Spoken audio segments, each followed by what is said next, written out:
మోడీ నాయకత్వంలో ప్రజలు కొట్లాడుతున్నారు. ఇప్పుడు మొన్న ఎమ్మెల్సీ ఎన్నికలు జరిగింది.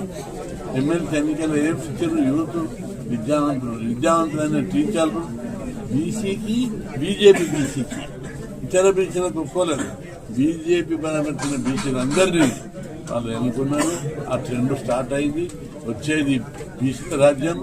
బీజేపీ వచ్చే ఎన్నికల లోపల బీజేపీ అధికారంలోకి వస్తుంది. తప్పనిసరి బీసీల బతుకులు నరేంద్ర మోడీ నాయకత్వం లోపల బీజేపీ స్వచ్ఛమైన అవినీతి తావులేని పాలన లోపల బీసీ కుటుంబాలన్నీ అభివృద్ధి చెందుతాయి. అందరూ కాంగ్రెస్ పాలించి వాళ్ళ రాజ్యం చూసారు, బీఆర్ఎస్ పరిపాలించి 17 వాళ్ళ చూసారు. గతంలో అనేక మంది పరిపాలనలు చూసారు. ఇప్పుడు బీజేపీ పాలన అవినీతి లేని పాలన, స్వచ్ఛమైన పాలన. నరేంద్ర మోడీ ప్రజలందరూ నరేంద్ర మోడీని గుర్తించారు. అవినీతికి తావులేనటువంటి ఒక సమాజాన్ని నిర్మించడానికి ఆయన కృషి చేస్తున్నాడు.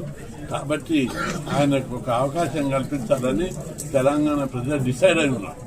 కాబట్టి దాన్ని ఎవరు మార్చలేరు. టీచర్ ఎన్నికలే మనకు కనిపిస్తుంది. అదేవిధంగా ప్రతి ఒక్క కుటుంబం కూడా బీజేపీ రూల్ ఏంటిది? ప్రతి కుటుంబం సబ్కా సాత్ సబ్కా వికాస్. ప్రతి ఒక్క కుటుంబం డెవలప్ కావాలి.